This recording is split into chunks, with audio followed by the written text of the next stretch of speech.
Hi, it's me again, and the BBC have released an annual plan to deliver greater value for all. Well, we're part of all, aren't we? So I thought we could take a little look at it and see what greater value they're going to offer me and you going forward in the next couple of years. Should be interesting, shouldn't it? Let's have a look.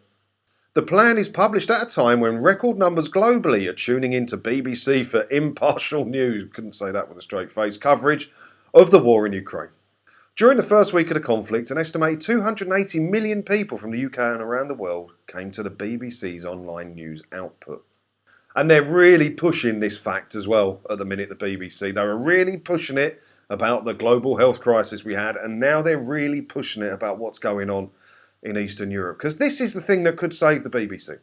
The fact that people turn to it. And it's a sad fact. It is a sad fact. But the first place people go when they want the truth about what's going on, for some reason, is BBC News.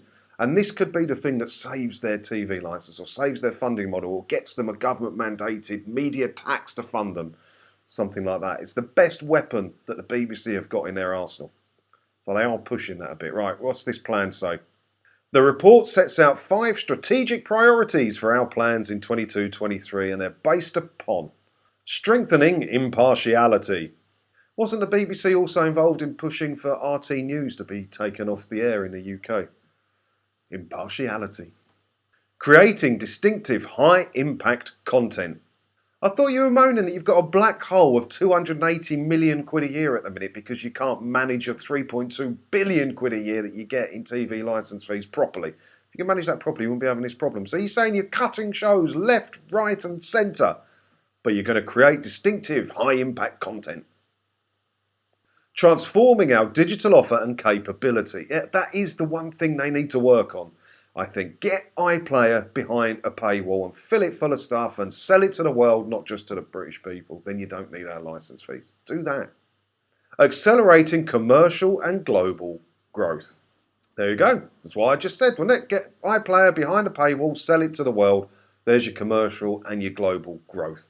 That's what you need to do. Start selling these shows around the world so you rely less upon the TV licence fees. But when you've been given 3.2 billion quid a year for mismanaging your media organisation, it's going to be hard to change that, isn't it? It's going to be hard to change. Delivering reform of the BBC, getting closer to audiences across the UK and managing the impact of the first year of the new licence fee settlement. Well, it's not the first year of a new licence fee settlement.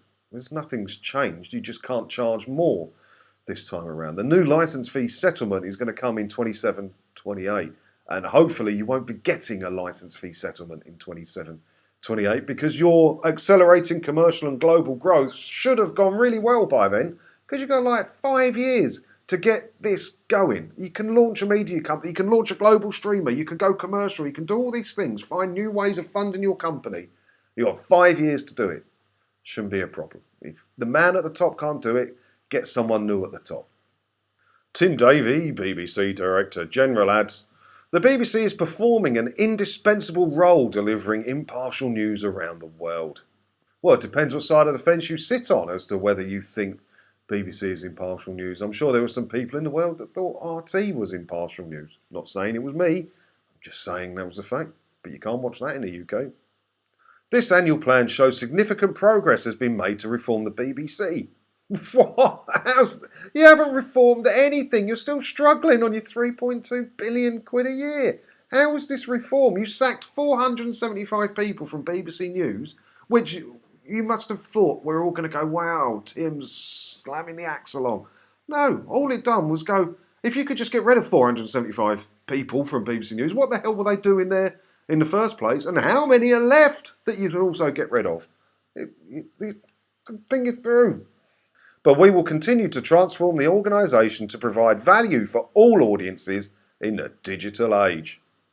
Yeah, they did backtrack a bit on some of it because they said that they were going to keep BBC 4, when they brought back BBC 3. So we're going to keep BBC 4 because that was mostly watched by the older crowd, over 50s, wasn't it? But we're not going to make any new shows for it. We're just going to show repeats on it. And they have backtracked a bit on that. They also said they're not going to make any new shows for anyone over the age of 40. They just have to watch what we make. We're not going to make anything specifically for them. And they are backtracking on that. So they might be getting the message They might very well be getting the message that they need to suit all audiences. If you pay them money, there should be something there for you that gives you your value for your 159 quid a year. I can't imagine what that would be, because I used to watch like the best thing the BBC ever made. The best thing the BBC ever made was, and they're down here somewhere because they're going to make some more of them, is the Attenborough stuff. And it says here they're going to make new factual series like Frozen Planet 2. And the Attenborough stuff's the best thing the BBC have done. Cost them a bloody fortune to make it, but they do sell it around the world. And it's not BBC to pay licence fee to. I know that. It's BBC Studios, but it all says BBC. Best thing they've ever done. Now, is that worth to me 159 quid a year, even though I think it's amazing, amazing television? No, it's not, because where did I watch them? I watched them on Netflix for less than 159 quid a year, and I could cancel it after a month once I've watched them. There's no value there for me. There's no value there. So they go on to say, look, loads of stuff that they're going to do over the time here, but not really a lot going on. The only other important bit they put on this thing is right at the bottom here, look. BBC Studios will continue to develop and grow direct-to-consumer digital subscription services, with new non-executive director Damon Buffini taking on the role of chairing our commercial arm. So it does look a lot like BBC Studios are going to launch a global streaming service. And it's going to be American-based by the looks of it, rather than British-based, and sell that all around the world. Maybe because it's easy to get licenses if you're American-based or something like that. I don't know the ins and outs of setting up a streaming service, sadly. But yeah, that's where BBC Studios is looking at. But I wouldn't rush to think that it's going to be done by 2027, because if they can just sit on their hands and keep getting billions a year, even if Dory says, at the end of the charter in 2027, that's it, you're on your own. Well, they're still going to have to get an extension to see them through, and that could be 10, 20 years, couldn't it? It just could be. So I don't see it. I don't see it. I just don't see it. She needs to tell them today that you've got 5 years to sort your funding out, because in 2027 it ends. But can she do that? Probably not. Otherwise, maybe she would have. Maybe she wouldn't. I don't think any of us trust Dorries anymore, do we? So what do you think about this then? Do you think the BBC are delivering greater value for you, even if you don't pay the TV licence fee? It said for all. It didn't say for all TV licence fee payers, did it? So let me know what you think in the comments below, and I'll see you in another video again soon. Thanks for watching.